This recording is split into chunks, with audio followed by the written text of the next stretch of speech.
I have exited Discovery. I'm a free agent. What?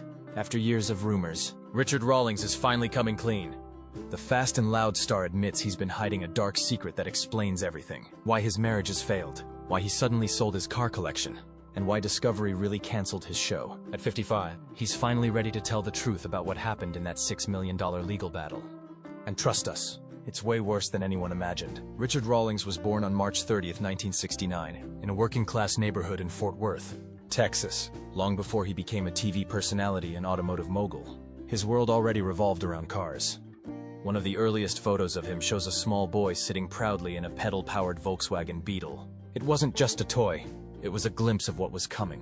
While most kids were watching cartoons on Saturday mornings, Richard had a different routine.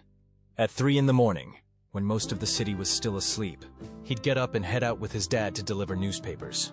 They'd roll up stacks, drive through dark neighborhoods, and toss papers onto driveways. After school, Richard did the same thing again for the afternoon edition.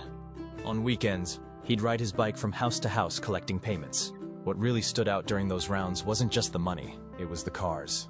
He started noticing every single one. He knew which house had what make, what model, what year. Some customers were surprised by how much he knew. His answer was always simple. I ride by your house twice a day. Most days of the week. How wouldn't I know what's in your driveway? His father, who worked 2 or sometimes 3 jobs, always made sure he had one thing for himself, a car or a motorcycle. That single toy was his reward, and that lesson stuck. Richard watched and learned. If you wanted something special, you had to earn it. By the time he was 14, Richard bought his first car. It was 1983. The car was a green 1974 Mercury Comet. He paid for it with money he'd saved from years of newspaper routes. Most kids were dreaming about turning 16. Richard was already driving. Well, not legally, but that didn't stop him. That Comet wasn't just a ride. It was a statement. At school, he'd burn rubber in the parking lot, doing donuts just to show what it could do. His classmates still talk about it. Despite the ugly green color, he thought it was the coolest car ever made. Things moved fast after that. By senior year in 1987, he was already on his 3rd car. This time, it was a black 1977 Bandit Trans Am. It looked like something straight out of Smokey and the Bandit, and it made him the go-to car guy at Eastern Hills High School. But it wasn't just about showing off. He was flipping cars, too. Buying, fixing, selling. Before graduation, he had already flipped around 20 different vehicles. He made more doing that than most teens earned with part-time jobs. And he wasn't guessing. He had an eye for spotting deals, improving them just enough, and convincing people to pay more than he did. It was the foundation of everything that came later.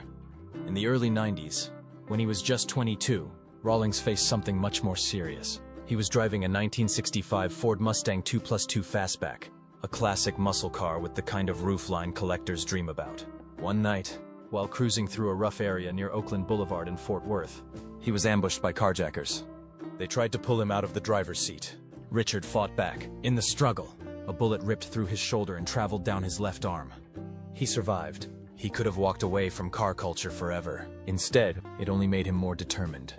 Between 1988 and 1990, before the tattoos, the fame, or the garage, Richard wore 3 uniforms. He worked as a police officer, a firefighter, and a paramedic, all before turning 21.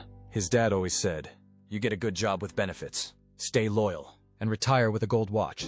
Richard listened, at least at first. It all changed in 1988, when he was delivering Miller Lite to a local bar. One of the regulars, who he thought was just another drunk, asked him what he planned to do with his life.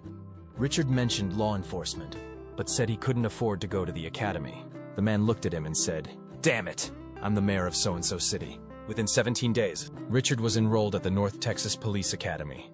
He served in Alvarado as a cop. Then he became a firefighter in Coppell. He wore multiple hats and learned how to stay calm when things fell apart. Those crisis management skills would later help him in business. But by 25, he needed a change. He sold everything he owned and bought a Jeep. He took off for California, hoping to start something new. Back then, he was clean cut. No tattoos, no piercings.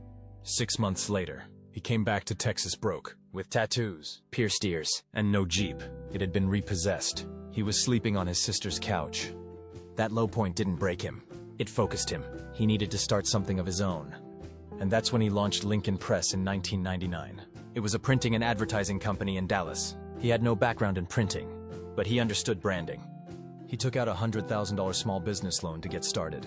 Within 5 years, Lincoln Press was booming. In 2004, he offered a Lamborghini Gallardo to the first client who spent $1 million with the company. That stunt worked. The company kept growing. Eventually, he sold it. That sale gave him the money he needed to chase his real dream: cars. When Richard Rawlings launched Gas Monkey Garage in Dallas back in 2002, things didn't exactly take off. The shop was small. It didn't even have running water or air conditioning, and it was built using money from the sale of his earlier business, Lincoln Press. It was a rough start. Rawlings had the passion, but not the resources. Still, he believed in what he was building, so he and his small team hit the road, traveling to car shows, trade events, and rallies across the country, doing whatever it took to get the name Gas Monkey out there. In May 2007, he and his friend Dennis Collins set out to break one of the most legendary records in car culture, the Cannonball Run. The original record, set in 1979, stood at 32 hours and 51 minutes. That was the time it took to drive coast to coast, from New York City to Los Angeles, with nothing but speed on the mind. The record was untouched for nearly 3 decades. On May 12, 2007, Rawlings and Collins decided to give it a shot. They skipped out on the planned Bull Run rally route from Montreal to Key West, and instead aimed straight for the record. They drove a modified Ferrari 550, Maranello fitted with extra fuel tanks, so they wouldn't have to stop as often. They left Manhattan under the cover of night and reached the Portofino Inn in Redondo Beach. Just 31 hours and 59 minutes later, they had done it. They broke a record that had lasted for 28 years, averaging 6 miles per hour across 811 miles of road. Not everyone believed it at first. Some questioned the route or compared it to the original runs. But even with the controversy, the feat stood out. It was bold, it was dangerous, and it was real enough to earn Rawlings a personal nod from Jay Leno, a moment that meant more than most people realized. Jay Leno isn't just a car guy, he's the car guy. His garage is filled with hundreds of classic and rare vehicles. His knowledge runs deep, and his respect in the automotive world is massive.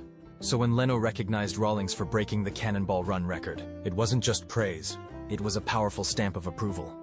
This was years before Fast and Loud made Rawlings a household name, but that nod from Leno helped give him serious credibility in the car world, and Rawlings needed that credibility.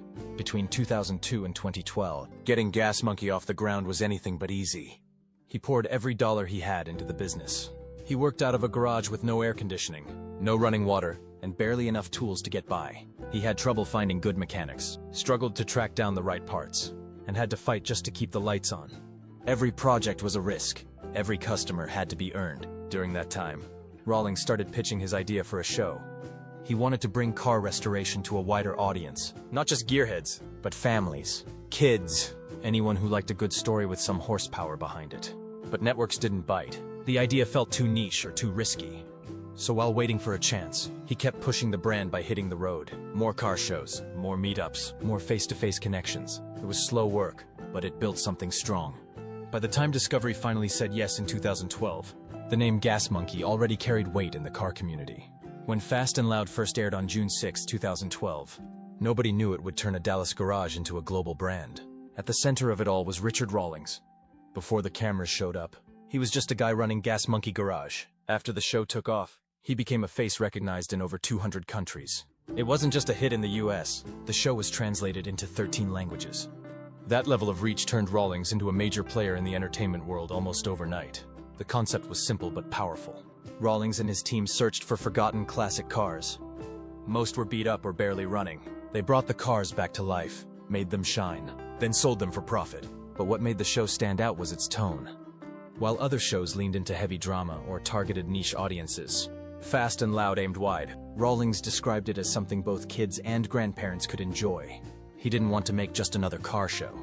He wanted it to be fun and fast-moving, and he wanted everyone to feel welcome watching it. The strategy worked. Viewers got hooked on the cars, the builds, and the energy. But the real turning point came when Rawlings used that success to expand far beyond TV. He launched Gas Monkey restaurants, clothing lines, energy drinks, tequila, vodka, and more. The garage was still there, but now it was the foundation for something much bigger. By 2020, Rawlings had built an entire empire, even though the show ended on June 8, 2020. After 16 seasons and 155 episodes, the brand was stronger than ever. The reason for the show's success came down to what Rawlings called his cash money formula. It was all about buying smart and selling smarter. He would travel across the country, find classic cars in rough shape, then use hard negotiation and quick cash to close deals fast. Sometimes he carried thousands of dollars with him just to get a seller to say yes on the spot. He once said, "You can always buy a $10,000 car for $5,000 if you've got it in your pocket." That line wasn't just good TV. It was his real-life strategy, and it worked. One of the best examples of the formula in action was a Dodge Challenger build. Rawlings bought it for just over $40,000. The team poured $77,000 into the restoration, adding unique upgrades and features. When the car sold, it went for $150,000. That was a profit of $73,000 on a single flip. It wasn't just luck. It was the result of sharp instincts, smart spending, and a deep understanding of what buyers wanted. What also set Fast and Loud apart was Rawlings' willingness to take risks. He often bought vehicles most people wouldn't touch. Rust buckets, frame damage, cars that looked like they'd been forgotten for decades. Even his own team sometimes questioned his decisions, but Rawlings could see potential that others missed. One time, he bought a supercar for $400,000. It had serious mechanical issues after a failure with the previous owner. Still, Gas Monkey Garage turned it around. After the rebuild, the car sold for a major profit. That kind of high-stakes gamble became part of the show's identity. These rusted-out cars weren't just about money. They brought drama and depth to the show. Each car had a story. Each restoration had problems to solve.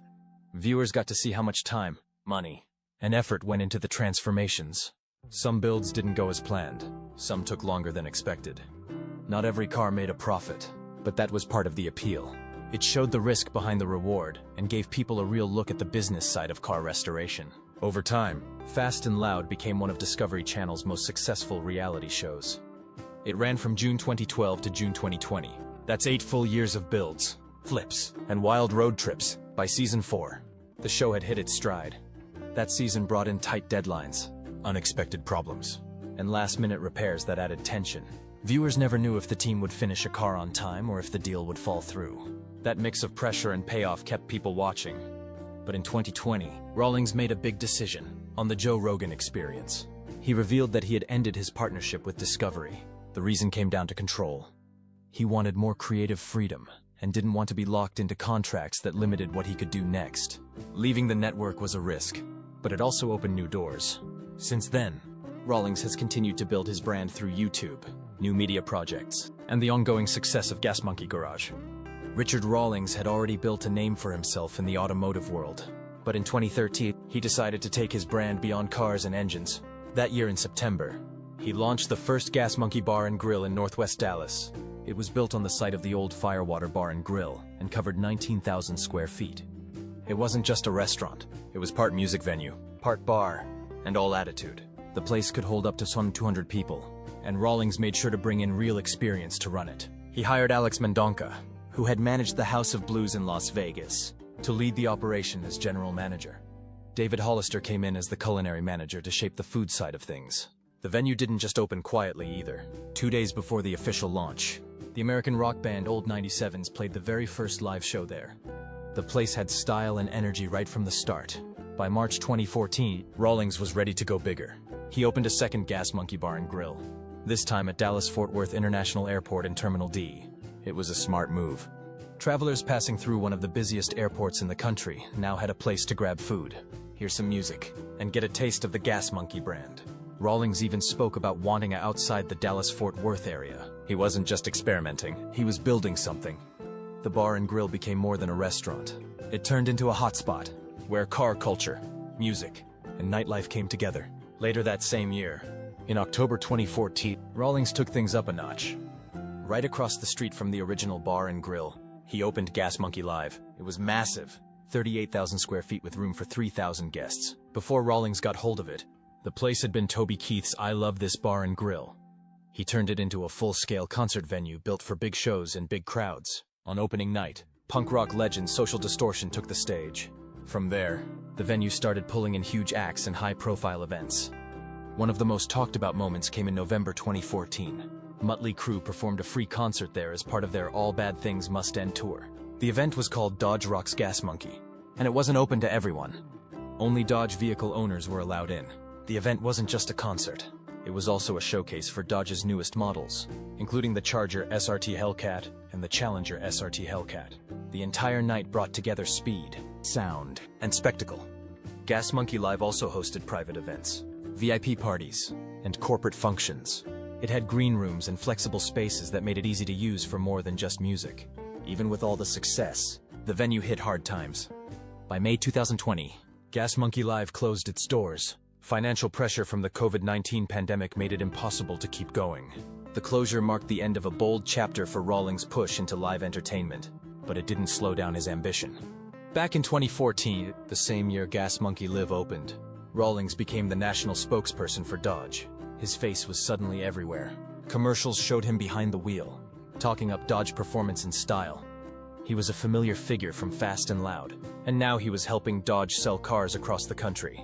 One of the most memorable parts of this partnership was the Dodge Rocks Gas Monkey concert at his own venue. It was the perfect crossover. His love for cars, his music space, and a high-profile brand all coming together in one night. The deal helped Dodge connect with car fans while giving Rawlings a national spotlight. His influence in the auto world kept growing. Then, in 2019, he made another move, this time into energy drinks. But instead of building a company from scratch, he licensed the Gas Monkey brand. That way, he kept control of the image without taking on the costs of production. It was a smart decision. Gas Monkey Energy launched with 2 flavors, regular and light. The branding leaned into speed, power, and excitement. The same energy Rawlings brought to everything he did. By January 2025, the brand added a 3rd flavor called Tropical. It had a mix of mango, passion fruit, pineapple, lemon, and honey. It also kept away from high fructose corn syrup and artificial additives. The drink fit well with the lifestyle Rawlings promoted. Bold, fast, and clean. The energy drinks were sold at convenience stores and online. They also appeared at major motorsports events like the Indianapolis 500 and NHRA races. Richard Rawlings has always lived life in the fast lane. Richard got married for the first time. It was 1993. He was still trying to find his place in the automotive world. His first wife, Karen K. Grames, came into his life during those early, uncertain days. The two got married that year, but the relationship didn't last. By 1994, they were divorced. The marriage had lasted less than a year. There was no fame yet, no fan base, no spotlight. Just a young man chasing a dream and a marriage that ended before it really began. Not much is known about Karen. She stayed out of the public eye, and their brief time together was never part of the headlines. But that first divorce was the start of a pattern. It showed how hard it was for Rawlings to balance ambition and personal life. The pressure to build something big came at a cost, and that cost kept showing up, especially in the years that followed. In 1999, he tried again, this time with Suzanne Marie Mergel. They got married in Las Vegas, right as Rawlings was starting to make progress with Gas Monkey Garage. Things were beginning to work out professionally, but personally, the strain was still there. His business was growing fast. He was traveling often. After 10 years, the relationship hit a breaking point. In 2009, they divorced. For most people, that might have been the end, but Richard and Suzanne had a complicated bond. In 2015, 6 years after the split, they got back together. They were in Cabo San Lucas, Mexico, and decided to give marriage another shot. It seemed hopeful. A second chance after years of growing and changing, but it didn't last. By March 2019, Rawlings went public again, this time on Twitter, announcing that he and Suzanne were separating. He posted the message on March 11, 2019. It was unusual, but direct. He said that media outlets like TMZ were already reporting on it, so he wanted to be the one to tell his fans. He explained that the decision was mutual. He and Suzanne still cared for each other, but after more than 20 years of being on and off, they had reached the end. That second divorce moved quickly. Suzanne walked away with a financial settlement. Rawlings paid her $300,000 in 2 parts. She also kept her Mercedes SL 450 Roadster. Despite everything, Richard spoke kindly about their time together. He said they had shared something real, even if it didn't last. 2 marriages, 2 divorces. The same person, both times. It said a lot about how hard it was for him to make personal life and public life fit together. Then came Katarina Deason. Her name made headlines for another reason. She had previously been married to Darwin Deason, a Texas billionaire who sold his company, Affiliated Computer Services, to Xerox for $6 billion. Katarina had spent years in that world. Private jets, super yachts like Apogee, and a lifestyle built around unimaginable wealth. But in 2019, her life changed. She and Richard started dating not long after his split from Suzanne. Things moved fast. On August 17, 2019, Richard proposed at Tulum Resort in Mexico.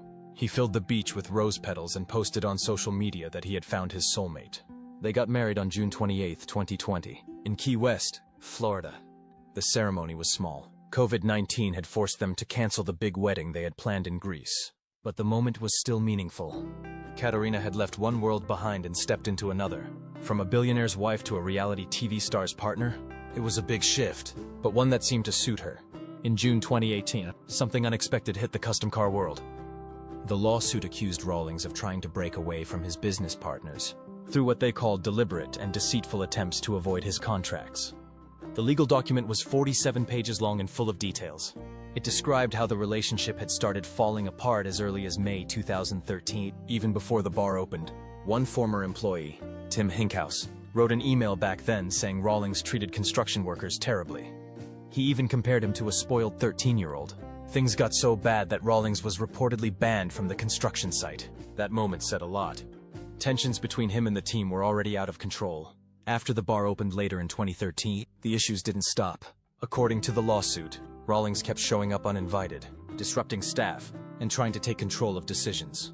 It created a toxic work environment. The situation reached a breaking point in 2015. That's when Rawlings sent a serious email to Daniel Flaherty, the bar's managing member, claiming that important financial records had gone missing. Flaherty quickly replied and invited Rawlings to check the records in person, but Rawlings refused. He replied saying he didn't believe the records existed at all. That accusation, one suggesting theft or fraud, would have serious consequences. On July 18, 2015, Flaherty wrote back, reminding Rawlings that he had always been welcome to audit the books. That email became a key piece of evidence in court. Rawlings eventually apologized for his behavior and blamed it on drinking. But for Flaherty and the rest of the team, the damage had already been done. The lawsuit argued that Rawlings' actions had scared off vendors and business partners. It said his public accusations hurt the bar's reputation and made it harder to keep things running. The problems didn't end there. In 2017, when someone showed interest in buying the Gas Monkey Bar brand, Rawlings stepped in again. He made more accusations of financial mismanagement and ruined the deal. That incident became another central point in the lawsuit. Then, in 2019, Rawlings struck back. On March 28th, at 2:15 p.m., he filed a $1 million countersuit for copyright infringement. He claimed the bar had kept using the Gas Monkey name and logos after their agreement ended. His team argued that by late 2018, the licensing rights had expired and hadn't been renewed. Still, the bar kept using the brand. What made it even more intense was Rawlings' claim that his brand was being used to promote lewd and sexually suggestive events. He said it hurt his image and his intellectual property. About a month earlier, on February 25, 2019, Rawlings had sent a cease and desist letter demanding the bar stop using the brand. He gave them 10 days. When they didn't comply, he filed the countersuit. His $1 million claim was based on lost licensing revenue and damage to the value of the Gas Monkey brand. At the time, rumors had already started swirling. People were saying the bar was in financial trouble. One of its sister venues, Gas Monkey Live, had closed down. Some believed Rawlings was trying to distance himself from a sinking ship while protecting his name. These legal battles captured the attention of car fans and legal experts alike. The feud between Rawlings and his former partners turned into a messy public drama. And while the lawsuits played out, Rawlings was busy moving on. After Fast and Loud ended, he launched a podcast called Monkey Trap. It gave him a place to speak directly to fans and bring on guests from all kinds of industries. One of them was Cord Newman, a Hollywood stuntman known for setting himself on fire during an episode. The podcast mixed behind-the-scenes stories with high-energy interviews. It was another way for Rawlings to stay in the spotlight. Then came the cars. In September 2023, Rawlings made a bold move.